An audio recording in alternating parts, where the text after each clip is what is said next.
Welcome dear students. आज मैं आपके साथ एमएससी प्रीवियस बॉटनी के लिए इंपॉर्टेंट क्वेश्चंस को शेयर कर रही हूँ। ये जो पेपर है, ये paper 1 cell and molecular biology का पेपर है। एंड यहाँ पर जो भी मैंने पेपर बनाया है वो क्वेश्चंस मुझे इंपॉर्टेंट लगे आपके एग्जामिनेशन 2023 के लिए एंड राजस्थान यूनिवर्सिटी के सिलेबस के अकॉर्डिंग लिए। करीब सभी यूनिवर्सिटी का जो सिलेबस है बच्चों वो सेम होता है, क्योंकि यूनिवर्सिटीज अपने सिलेबस को डिजाइन करती हैं नेट के सिलेबस के अकॉर्डिंगली।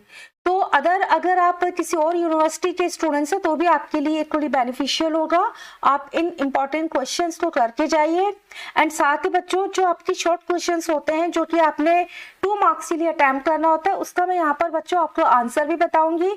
इससे आपको पता लगेगा कि हमें 2 मार्क्स के लिए अपने आंसर्स को कैसे लिखना है, अपने क्वेश्चंस को अटेम्प्ट कैसे करना है। तो चलिए स्टार्ट करते हैं। Paper 1 cell and molecular biology, इसके लिए टाइम है 3 आवर्स का और मैक्सिमम 100 मार्क्स के लिए ये आपका पेपर होता है। पेपर में बच्चों आपके साथ में इंस्ट्रक्शंस लिखे आते हैं जो मैंने यहाँ पर लिख दिए हैं। Each theory paper will have 9 questions out of which student has to attempt 5 questions and the question number 1 will be compulsory. Means आपको जो पेपर मिलता है उसमें 9 क्वेश्चंस होते हैं। 9 में से 5 क्वेश्चंस बच्चों आपको अटेम्प्ट करने हैं, जिसमें से क्वेश्चन नंबर 1 जो है वो कंपल्सरी होता है। The question number 1 will carry 20 marks and will be of short type of questions with the limit of 20 words. Means question number 1 में 20 marks के लिए questions दिए होते हैं, इसको attempt करना जरूरी होता है। short type के questions, short types के इसमें आपको आंसर लिखने होते हैं और आंसर की जो लिमिट दे रखी है वर्ड लिमिट 20 मार्क्स के लिए दे रखी है। मीन्स 10 क्वेश्चंस दिए होते हैं। नियरली सभी पेपर्स में 10 क्वेश्चंस होते हैं, 2 मार्क्स के लिए होते हैं एंड 20 मार्क्स का हो जाएगा आपका question number 1 and rest of the 4 questions ये भी 20 मार्क्स के लिए होंगे। तो इस तरह से 80 मार्क्स का हो जाएगा आपके लॉन्ग क्वेश्चंस एंड 20 मार्क्स का होता है आपका शॉर्ट क्वेश्चंस का। No supplementary answer book will be given, आपको कोई सप्लीमेंट्री नहीं मिलती। जो कॉपी आपको मिल गई उसी कॉपी में आपको अपने सभी आंसर्स करने हैं। तो all the part of 1 question should be answered at 1 place in the answer book. ये बहुत इंपॉर्टेंट है और बच्चे लोग इस चीज को नहीं समझते हैं। वो क्या करते हैं कि अगर एक क्वेश्चन में कुछ पार्ट्स दे रखे हैं, ठीक है, जैसे क्वेश्चन नंबर 1 ही आपके 10 क्वेश्चन है, ABCD करके आते हैं, 10 क्वेश्चन आते हैं, तो 2-3 क्वेश्चन ऐसा कर दिए, फिर कुछ कहीं और कर दिए, है ना। या फिर लॉन्ग क्वेश्चन में शॉर्ट नोट्स दे रखे होते हैं, आपको 2 या 3 शॉर्ट नोट्स करने होते हैं। तो एक क्वेश्चन जैसे क्वेश्चन 2 है, इसका शॉर्ट नोट एक जगह कर दिया, देन क्वेश्चन नंबर 3 स्टार्ट कर दिया, 4 कर दिया, 4 का कोई शॉर्ट नोट कर दिया, फिर 2 का शॉर्ट नोट कर दिया। तो आप इस तरह से नहीं करेंगे। एक क्वेश्चन में अगर पार्ट्स दे रखे तो सभी उसके जो आंसर्स हैं वो आप एक ही जगह पर करेंगे, मीन्स एक साथ ही करेंगे। ABCDEF ऐसे करके आपके जो क्वेश्चंस बनते हैं पूरे 1 to 10 वो आपके एक साथ में होने चाहिए, ठीक है। अगर आपके शॉर्ट नोट्स हैं, जैसे क्वेश्चन नंबर 2 में कोई 2 शॉर्ट नोट है, तो A एंड B करके आप इन दोनों शॉर्ट नोट्स के आंसर जो है एक साथ ही लिखेंगे, ठीक है। इस चीज को आप ध्यान में रखिएगा। चलिए अब हम देखते हैं इंपॉर्टेंट अपने question. Question number 1, short answer of the following. First question है define initiator codon, name the amino acid it codes. ठीक है, यहाँ पर आपको इनिशिएटर कोडोन का डिफाइन करना है और बताना है ये किस अमीनो एसिड को कोड करता है। So the codon AUG that begins the protein synthesis is called initiator codon।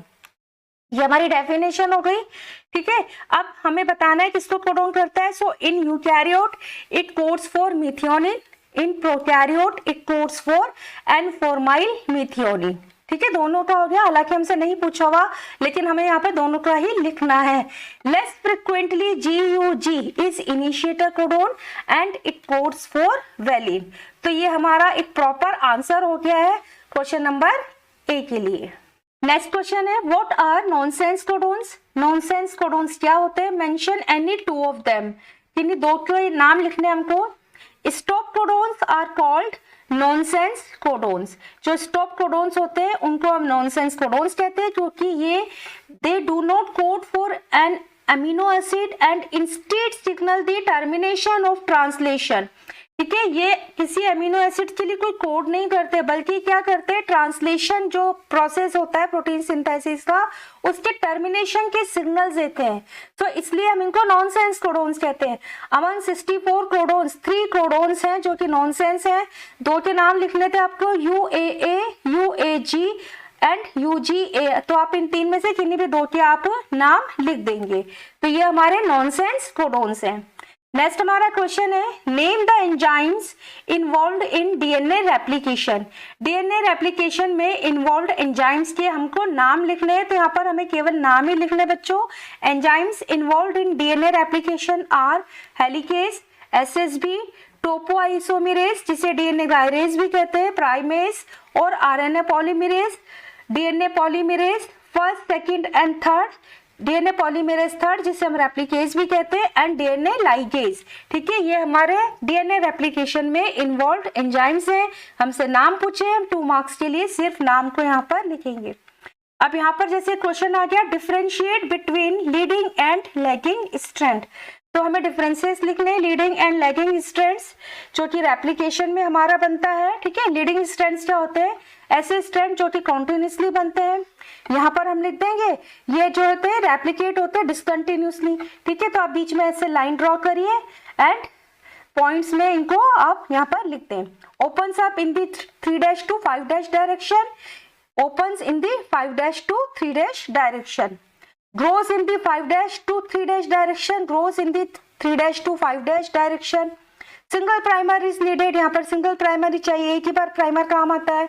यहाँ पर जो है छोटे छोटे स्ट्रेच बनते हैं जिनको हम ओकाज़ाकी फ्रैगमेंट कहते हैं, तो हर बार एक नया प्राइमर लगता है। ठीक है, तो यहाँ लिख दिया हमने requires new primer to start each Okazaki fragments, तो ओकाज़ाकी फ्रैगमेंट्स का भी हमने यहाँ पर दे दिया। और इस तरह से बहुत ही शॉर्ट में हमने ये भी लिख दिया कि हमको नए प्राइमर की एवरी स्टेप पर जरूरत होती है। नोट रिक्वायर लाइगेज, लाइगेज की जरूरत नहीं होती, require ligase to ligate Okazaki fragments. तो ये हमारे इंपॉर्टेंट डिफरेंसेस हो गए in between leading and lagging strands. Next हमारा क्वेश्चन है, न्यूमरेट 5 यूकैरियोटिक डीएनए पॉलीमरेज। ठीक है, 5 डीएनए पॉलीमरेज के हमें नाम लिखने हैं, यूकैरियोटिक डीएनए पॉलीमरेज। तो alpha DNA polymerase, beta DNA polymerase, gamma DNA polymerase, delta DNA polymerase and epsilon DNA polymerase, ये हमारे 5 डीएनए पॉलीमरेज है। नेक्स्ट क्वेश्चन है, what are ABC transporters. ABC transporters क्या है? एटीपी बाइंडिंग कैसेट ट्रांसपोर्टर्स, इसी को हम एबीसी ट्रांसपोर्टर कहते हैं। ठीक है, तो यहाँ पर इसका हमने पहले फुल नेम दे दिया। Are a class of active transports that are used by both pro and eukaryotes. ठीक है, ये एक्टिव ट्रांसपोर्टर की क्लास, एक ग्रुप होता है एबीसी ट्रांसपोर्टर जो कि प्रोकैरियोट्स एंड यूकैरियोट्स दोनों में मिलता है। So ABC transporters are superfamily of transmembrane protein that use ATP hydrolysis for import and export of molecules across the membrane। ठीक है, इनका फंक्शन क्या है? सेल डिवीजन में, न्यूट्रिएंट अपटेक में, एंटीजन प्रोसेसिंग एंड पैथोजेनेसिस। तो इस टाइप के क्वेश्चन में आपने बहुत ही शॉर्ट लाइंस में एबीसी ट्रांसपोर्टर को समझा दिया और साथ ही इसका फंक्शन लिख दिया है कि ये कहाँ कहाँ पर एबीसी ट्रांसपोर्टर काम आते हैं। ठीक है, और प्रोकैरियोट्स एंड यूकैरियोट्स दोनों में एबीसी ट्रांसपोर्टर्स मिलते हैं। Next question, enlist a few genes encoded by the chloroplast DNA. Chloroplast DNA के द्वारा कोडेड कुछ जीन्स के हमें यहाँ पर नाम लिखने हैं। आंसर है हमारा 16S rRNA, HTATPase, 23S rRNA, NADH हाइड्रोजिनेस, RUBP carboxylase and 5S rRNA। ये कुछ जीन्स हैं जो कि क्लोरोप्लास्ट डीएनए के द्वारा कोडेड होते हैं। सो यहाँ पर सिर्फ आपको उनके नाम ही लिखने थे। नेक्स्ट है, right steps involve in SOS repair of DNA. बहुत इंपॉर्टेंट अच्छा क्वेश्चन है। SOS रिपेयर के ऊपर बच्चों लास्ट 4-5 ईयर से क्वेश्चंस पूछा जा रहा है किसी न किसी फॉर्म में डीएनए डैमेज एंड रिपेयर के ऊपर। सो इसमें आपसे मैंने क्वेश्चन दिया है आपको कि SOS रिपेयर के आपने स्टेप्स लिखने हैं। ठीक है, तो फर्स्ट हमारा स्टेप हो जाएगा, हम डायरेक्ट स्टेप लिखेंगे क्योंकि हमारा शॉर्ट आंसर टाइप्स का ये क्वेश्चन है। Activation and binding of REC protein to the single stranded DNA and forms filament like structure around the DNA. Second step, interaction of LEC repressor and REC, conversion of REC into REC protease, proteolysis of LEC repressor protein and activation of inducer protein that repair the DNA damage। ठीक है। इन steps में SOS repairing होती है। सबसे पहले जो rack ए protein होता है ये डैमेज्ड सिंगल स्ट्रैंडेड डीएनए को रिकॉग्नाइज करता है और उसके साथ में आकर ये इंटरेक्ट कर जाता है, और जब इंटरेक्ट करता है ना तो फिलामेंट लाइक स्ट्रक्चर बनती है। इस इंटरेक्शन से क्या होता है, अब लेग से रिप्रेसर आता है और वो इंटरेक्शन करता है लेग से रिप्रेसर रैक ए के साथ में। इस इंटरेक्शन के रिजल्टेंट जो रैक ए होता है वो कन्वर्ट हो जाता है रैक ए प्रोटीएज में एंड प्रोटियोलिसिस होता है। देन इसके बाद में इंड्यूसर प्रोटीन एक्टिवेट हो जाता है जो कि डीएनए डैमेज जो होता है हमारा, उसका जो डैमेज सीक्वेंस है उसकी रिपेयरिंग कर देता है। सो इन स्टेप्स में एसओएस रिपेयरिंग की जाती है। Next question is GIST. ठीक है, यहाँ पर आपको सिर्फ जीआईएसटी लिख कर दे दिया है, तो इसका मतलब है कि बहुत शॉर्ट में आपने बताना है जीआईएसटी क्या होता है, इसकी फुल फॉर्म आपने लिखनी है। समटाइम बच्चों ये होता है कि आपको इसके आगे लिख कर दिया होता है राइट फुल फॉर्म, जैसे फिश लिख कर दे दिया है ना, ISH लिख कर दे दिया, इसके आगे लिखा होगा राइट फुल फॉर्म, तो आपको सिर्फ फुल फॉर्म लिखनी है। ठीक है, अभी मैंने जो यहाँ पर आपको क्वेश्चन दिया है GIST लिख कर दे दिया है, इसका मतलब है कि आपको इसकी फुल फॉर्म लिखनी है और थोड़ा सा इसके बारे में बहुत शॉर्ट में बताना भी है। तो GIST क्या होता है, gastro intestinal stromal tumour. It is a rare cancer affecting the digestive tract or nearby structures within abdomen. It is a sarcoma type of cancer. Sarcoma type का कैंसर है that grows from cells of the body's connective tissue or supporting tissues like bone, cartilage, tendons, fat muscles, etc.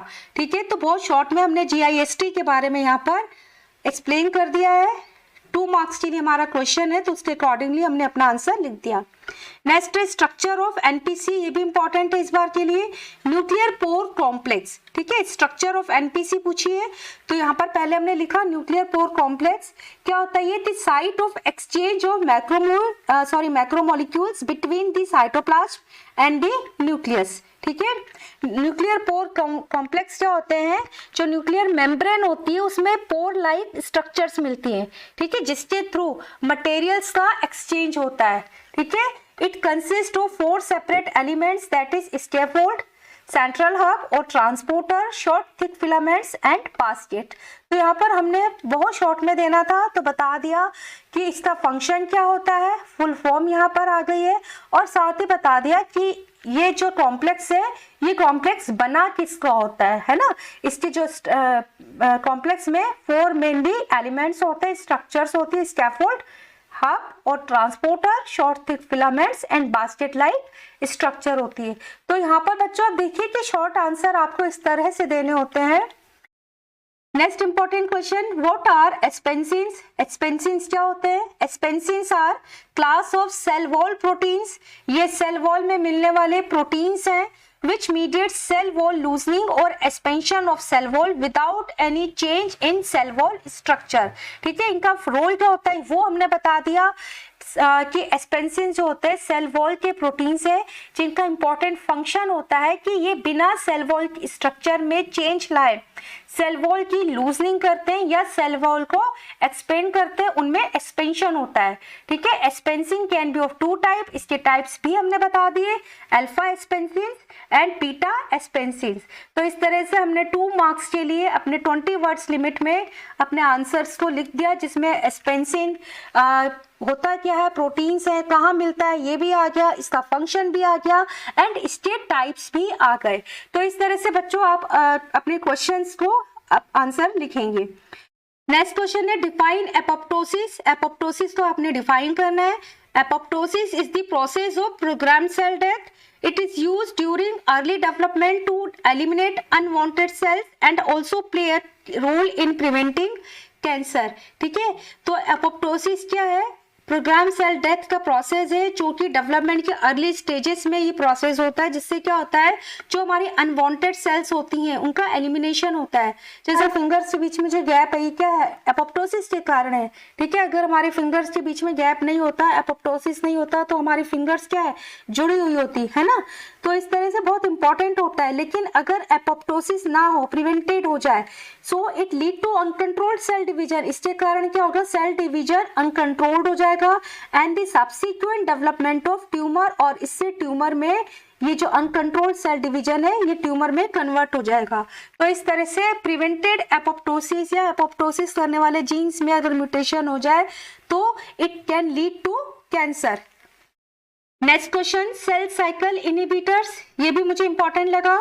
Cell cycle inhibitors के बारे में आपसे पूछा गया है। Cell cycle inhibitors क्या होते हैं? ये ऐसे इनहिबिटर जो कि स्लो और स्टॉप करेंगे सेल साइकिल प्रोग्रेशन को through various mechanisms known as cell cycle inhibitors. These inhibitors include, इसमें कौन कौन से इनहिबिटर्स रखे गए? फर्स्ट है P53 which blocks the activity of CDK2, a class of inhibitor blocking specifically the CDK4, ठीक है। एग्जाम्पल है INK4 फैमिली के इनहिबिटर्स, ये CDK4 है, CDK6 है, इनको इनहिबिट करते हैं।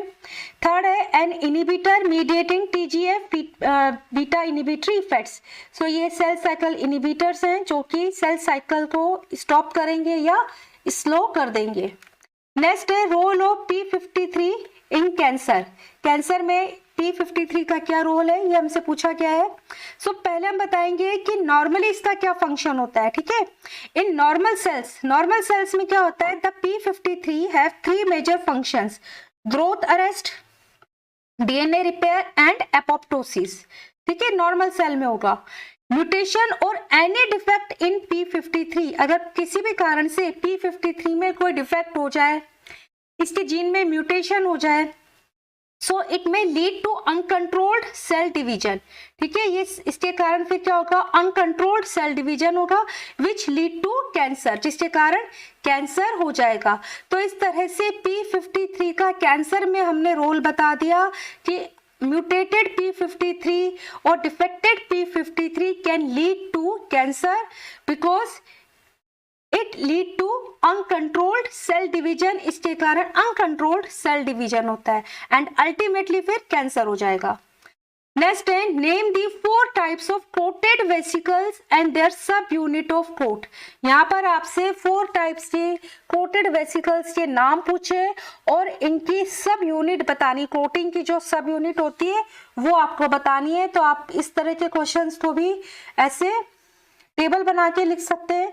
एक तरफ लिख दिया टाइप्स ऑफ कोटेड वेसिकल्स और दूसरी तरफ लिख दिया सब यूनिट ऑफ कोट। फर्स्ट है AP1 क्लैथरिन, इसकी यूनिट है क्लैथरिन AP1 adapter. Second AP2 क्लैथरिन, subunit होगी clathrin AP2 adaptor. COP1 coatomer and COP2 and COP2 proteins, ठीक है। तो ये हमारे हो गए कोटिंग वेसिकल्स। नेक्स्ट क्वेश्चन है व्हाट आर कास्पेसेस। कास्पेसेस क्या होते हैं? Caspases are a family of protease enzymes named caspases due to their cysteine protease activity involved in cell death mediated by apoptosis, pyroptosis, necroptosis and autophagy। तो यहाँ पर हमने बहुत short में देखो बच्चों बता दिया कि ये प्रोटीज एंजाइम्स फैमिली का मेंबर होता है और इसका जो नेम है कास्पेसेज वो हमने रखा है सिस्टीन प्रोटीज एक्टिविटी के कारण, और ये किसमें इन्वॉल्व होता है? Cell death mediated by apoptosis, autophagy, necroptosis and pyroptosis. Non apoptotic role इसका देखो तो वो भी यहाँ पर लिख दिया है। Non apoptotic role of caspases include proliferation, tumour suppression, differentiation, neural development and ageing. तो यहाँ पर हमने बहुत शॉर्ट में कास्पेसेस के बारे में से पूछा गया था और हमने उसका आंसर लिख दिया है।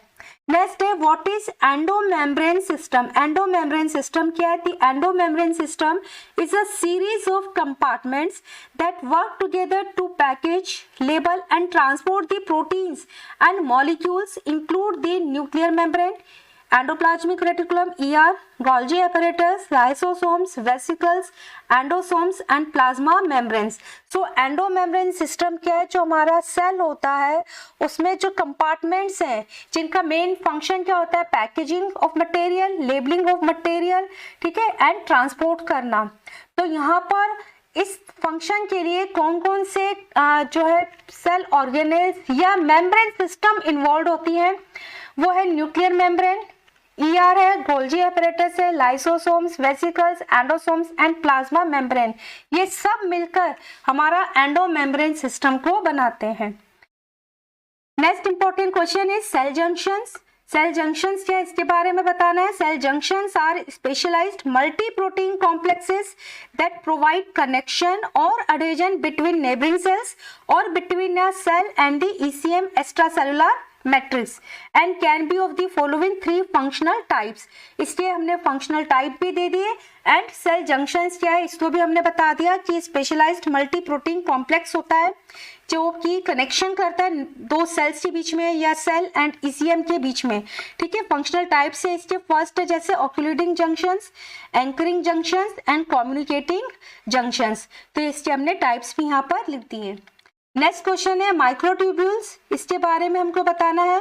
Microtubules are narrow hollow tube like cylindrical structures found in the cytoplasm of the cell from major components of the cytoskeletons composed of alpha and beta tubulin subunits assembled into linear protofilaments.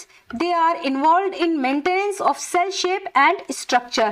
तो देखो यहाँ पर हमने बहुत short में microtubules के बारे में, इसके स्ट्रक्चर के बारे में एंड इसके रोल के बारे में बता दिया। ठीक है, माइक्रोट्यूब्यूल्स क्या होती है, नैरो होलो ट्यूबलाइक सिलेंड्रिकल स्ट्रक्चर्स होती हैं जो कि साइटोस्केलेटन का मेजर कंपोनेंट्स बनाती हैं और किसकी बनी होती हैं, alpha and beta tubulin proteins की बनी होती है जो कि लीनियरली असेंबल्ड होते हैं ये प्रोटीन्स और असेंबल्ड होकर प्रोटोफिलामेंट्स बनाते हैं। ठीक है, इनका जो मेन फंक्शन होता है सेल को शेप देना, सेल की स्ट्रक्चर को मेंटेन करने में माइक्रोट्यूब्यूल्स का इंपॉर्टेंट रोल होता है। नेक्स्ट क्वेश्चन है about plasmodesmata. Plasmodesmata are narrow pores और channels that act as a intercellular cytoplasmic bridges to facilitate communication and transport of materials between adjacent plant cells। ठीक है, दो प्लांट सेल्स के बीच में materials के ट्रांसपोर्टेशन के लिए, मटेरियल्स के कम्युनिकेशन के लिए, इसको फैसिलिटेट करने के लिए जो साइटोप्लाज्मिक ब्रिजेस होते हैं उनको हम प्लाज्मोडेस्मेटा कहते हैं। जस्ट लाइक इस तरह से हमारे दो प्लांट सेल है तो साइटोप्लाज्मिक ब्रिजेस ये प्लाज्मोडेस्मेटा होती हैं। ठीक है, इनका फंक्शन क्या है कि इसके कारण दो सेल्स के बीच में कम्युनिकेशन होता है, ट्रांसपोर्ट ऑफ मटेरियल होता है। So they form a protoplasmic continuum called symplast. Next important question, role of carbohydrates in plasma membrane. Plasma membrane में कार्बोहाइड्रेट का क्या रोल है। कार्बोहाइड्रेट्स जो कि प्लाज्मा मेम्ब्रेन में मिलते हैं ये ग्लाइकोलिपिड्स एंड ग्लाइकोप्रोटीन्स की फॉर्म में होते हैं। ठीक है, carbohydrates found in plasma membrane in the form of glycolipids and glycoproteins. देखो ग्लाइकोलिपिड्स क्या होता है, जब लिपिड्स के साथ में कार्बोहाइड्रेट अटैच होता है तो उसे हम ग्लाइकोलिपिड्स कहते हैं और जब कार्बोहाइड्रेट प्रोटीन के साथ में अटैच होता है तो उसे हम ग्लाइकोप्रोटीन्स कहते हैं। They play important role in maintaining the stability of membranes and help in cell to cell communication and molecule transport across the membrane. ठीक है, इनका इंपॉर्टेंट रोल होता है मेम्ब्रेन की स्टेबिलिटी में और इसके साथ ही ये मेन कम्युनिकेशन में हेल्प करते हैं एंड मटेरियल मॉलिक्यूल्स इनके ट्रांसपोर्ट में हेल्प करते हैं। नेक्स्ट क्वेश्चन है NADH क्यू रिडक्टेज, इसके बारे में हमें बताना है। NADH क्यू रिडक्टेज इस protein complex also known as NADH dehydrogenase complex. ठीक है, प्रोटीन का कॉम्प्लेक्स है जिसको हम NADH डिहाइड्रोजिनेज कॉम्प्लेक्स भी कहते हैं and this complex accept an electron from NADH। ये कॉम्प्लेक्स NADH से इलेक्ट्रॉन को एक्सेप्ट करता है and passes the electron to the next electron carrier and next electron carrier को इलेक्ट्रॉन पास करेगा जो कि यूबिक्विनोन होता है which has a high reduction potential, जिसका रिडक्शन पोटेंशियल हाई होता है। नेक्स्ट क्वेश्चन है ribophorins and their role. Ribophorins और इसके रोल के बारे में हमें लिखना है। राइबोफोरिन्स क्या होता है पहले हम ये लिख लेंगे। Ribophorins are trans membrane glycoproteins which are located in the membrane of the RER। ठीक है, रफ एंडोप्लाज्मिक रेटिकुलम की मेम्ब्रेन में राइबोफोरिन्स मिलते हैं जो कि ग्लाइकोप्रोटीन्स हैं। ठीक है, इस तरह से हमने देखो एक लाइन के अंदर इसकी पोजीशन भी बता दी है और ये भी बता दिया राइबोफोरिन्स होते क्या हैं। ठीक है, they are of two types, दो टाइप्स के राइबोफोरिन होते हैं, ribophorin 1 and ribophorin 2 and they play key role in the binding of ribosomes to the rough endoplasmic reticulum as well as in the cotranslational process that depend on this interaction. तो यहाँ पर हमने इसका role दे दिया है कि ये rough endoplasmic reticulum से राइबोसोम की बाइंडिंग के लिए इंपॉर्टेंट है और इस इंटरेक्शन के कारण ही जो प्रोटीन का सिंथेसिस होता है, प्रो ट्रांसलेशन होता है, वो इंटरेक्शन के कार्य के ऊपर डिपेंड होता है। नेक्स्ट इंपॉर्टेंट क्वेश्चन, ग्लाइऑक्सिसोम्स के बारे में बताना है। Glyoxysomes are special types of peroxisomes in which glyoxylate cycle takes place. ठीक है, ग्लाइऑक्सिसोम्स क्या है? स्पेशल टाइप के पेरोक्सिसोम्स है जिसमें कि ग्लाइऑक्सिलेट साइकिल होता है। ग्लाइऑक्सिलेट साइकिल में क्या होता है कि जो हमारे स्टोर्ड फैटी एसिड है, लिपिड है, वो कार्बोहाइड्रेट में कन्वर्ट होता है। ठीक है, सो ग्लाइऑक्सिसोम्स में ऐसे एंजाइम्स होते हैं जो कि कन्वर्ट करेंगे स्टोर्ड फैटी एसिड और लिपिड को कार्बोहाइड्रेट में। Next important question is about RS protein और RAS protein. It is a monomeric GTP binding protein that functions in intracellular signaling pathway and is activated by ligand binding to receptor tyrosine kinase and other cell surface receptor। तो यहाँ पर RS protein, RAS protein के बारे में हमने बता दिया कि मोनोमेरिक GTP बाइंडिंग प्रोटीन होता है जिसका जो फंक्शन है, जो इसका रोल होता है, वो इंट्रासेलुलर सिग्नलिंग पाथवे में होता है। ठीक है, What are receptor and its types? Receptors क्या है और इसके types हमें लिखने, मीन्स इनके नाम लिखने।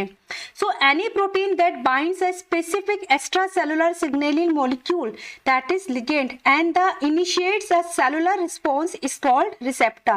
ठीक है, ऐसे कोई भी प्रोटीन जो कि सेल मेम्ब्रेन पर बाइंड होते हैं, सेल मेम्ब्रेन पर होते हैं और एक्स्ट्रा सेलुलर सिग्नलिंग मॉलिक्यूल या कोई लिगेंड से ये जब बाइंड हो जाते हैं तो सेल रिस्पॉन्स को इनिशिएट करते, उनको हम कहते हैं रिसेप्टर।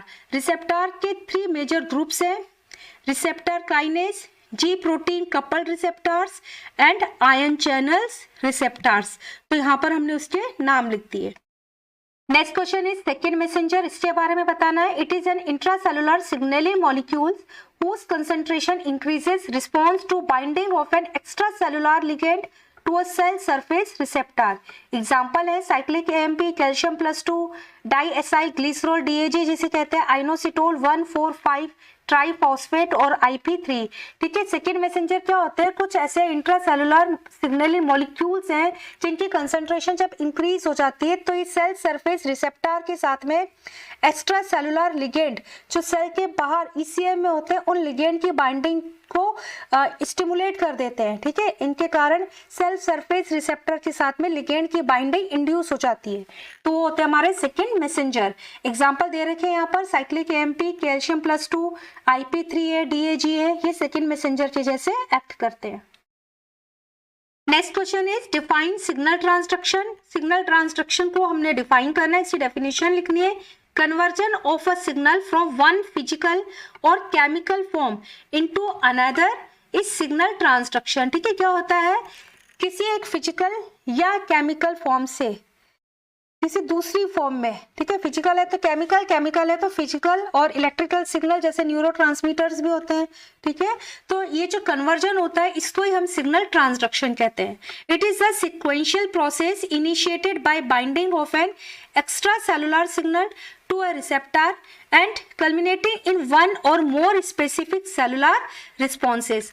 ठीक है, तो ये सिग्नल ट्रांसडक्शन होता कैसे है? ये एक सिक्वेंशियल प्रोसेस है जिसमें क्या होता है, एक एक्स्ट्रा सेलुलर सिग्नल या कोई हमारा मॉलिक्यूल होता है या लिगेंड होता है, जब वो रिसेप्टर के साथ में बाइंड होता है तो इसके बाइंडिंग होने के कारण अब सिग्नल का ट्रांसडक्शन होता है जिससे कि कोई specific response, cellular response generate होता है, दैट इज सिग्नल ट्रांसडक्शन। और सेल टू सेल कम्युनिकेशन इस सिग्नल ट्रांसडक्शन के रिजल्ट होता है।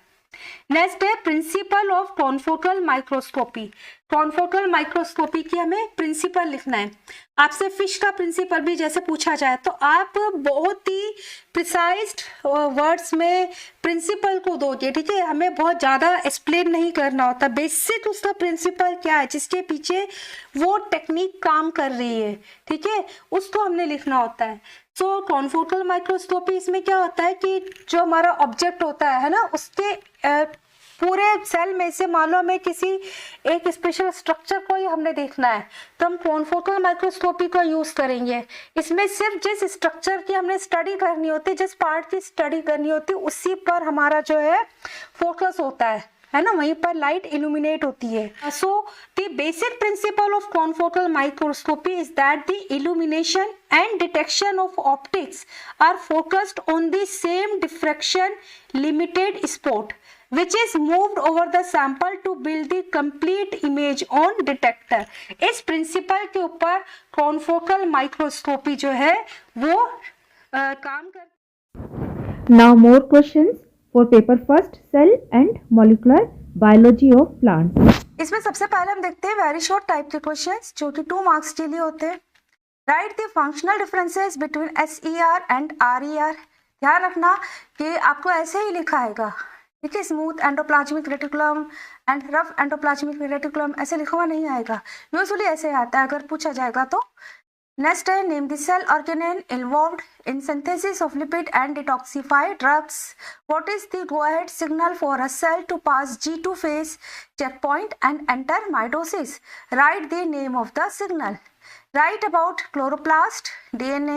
Write about chemical foundation of life। अब यहाँ पर जो मैं क्वेश्चंस दे रही हूँ, ठीक है, अगर आपने इनकी तैयारी करके रखी होगी, इनके आंसर्स लिख के रखे होंगे ना, तो आपको वहाँ पर ज़्यादा दिमाग नहीं लगाना पड़ेगा, आप आसानी से कर लोगे कि 2 मार्क्स के लिए आपको क्लोरोप्लास्ट DNA के बारे में कितना लिखना है। तो इसलिए हमारी प्रिपरेशन होनी बहुत ज़रूरी है, होमवर्क करके जाया करें जब भी कोई भी एग्जाम दे रहे हो। नेक्स्ट है differences between B and Z DNA। Flagella के बारे में लिखना है। Define apoptosis. GIST। तो इस तरह के क्वेश्चन में आप पहले फुल फॉर्म को लिखेंगे। ध्यान रखना कि फुल फॉर्म अगर पूछी हो, ठीक है, कई बार ऐसा आता है राइट एक्सपेंडेड फॉर्म और राइट फुल फॉर्म, तब तो सिर्फ आप फुल फॉर्म लिखोगे, ठीक है, लेकिन जैसे दे दिया GIST तो यहाँ पर पहले आप इसकी फुल फॉर्म लिखोगे तो वो 20 वर्ड्स में काउंट नहीं होती है, ठीक है, पहला फुल फॉर्म लिखेंगे, देन उसके बाद में आप GIST के बारे में थोड़ा सा ब्रीफली डिस्क्राइब करोगे। Role of peptide polysaccharides in the formation of cell wall। Write about AIF। What are intermediate filaments? Gap junctions। How does fluorescence microscopy provide an improvement over light microscopy? Define central dogma। Describe cell junction। What is the composition of cell wall? Name the proteins of nuclear membrane। Name the structural component of Golgi body and also write about important role of Golgi body। Discuss about cis phase and trans phase organization of Golgi body and their role। This one is Golgi body। What is retinoblastoma? Name the enzymes involved in DNA replication, nucleosomes, cell cycle। Mention 4 important differences between prokaryotic and eukaryotic nucleus। What is RNA splicing? Reverse transcriptase। Type 1 TNF receptor, इसके बारे में बताना है आपको। Applications of RFLP, तो यहाँ पर आपको RFLP की एप्लीकेशंस लिखनी है, तो सिर्फ एप्लीकेशंस ही लिखेंगे, ठीक है, कुछ और नहीं लिखेंगे RFLP के बारे में कि क्या है, इसका क्या काम होता है, नहीं, इसके यूजेस क्या है, इसके एप्लीकेशंस क्या होती हैं वो लिखेंगे आप। How Gibbs free energy change use to predict spontaneity. What are microbodies found in plants? Write about peroxisomes। Next, mention important enzymes found in peroxisomes। Write the function of nuclear pore complex। Write name of any 4 enzymes classes found in lysosomes। Draw a diagram of cell cycle showing functions of each phase। Write about spliceosomes। Briefly comment on the function on spindle। This one is spindle assembly checkpoint। What is the restriction mapping? Where is it used? What is the function of microbodies in cell? Differences between leading and lagging strand। Define gene expression। Write 2 features of mitochondrial genome। Briefly comment on eukaryotic transcription factors। What is the role of repair enzyme in DNA proofreading and repair? What are the 3 types of DNA repair? Which polymerase involved in DNA repairing? तो ये कुछ important questions मैंने आपको दिए हैं आपके very short types के answers के लिए, जो कि 2 मार्क्स के लिए पूछे जाते हैं। I hope students in question से आपको बेनिफिट मिलेगा। एग्जामिनेशन के बाद में आप मुझे जरूर बताइएगा आपका पेपर कैसा गया है, और अपना पेपर भी आप मुझसे मेरे व्हाट्सएप नंबर पर शेयर करें। Thank you.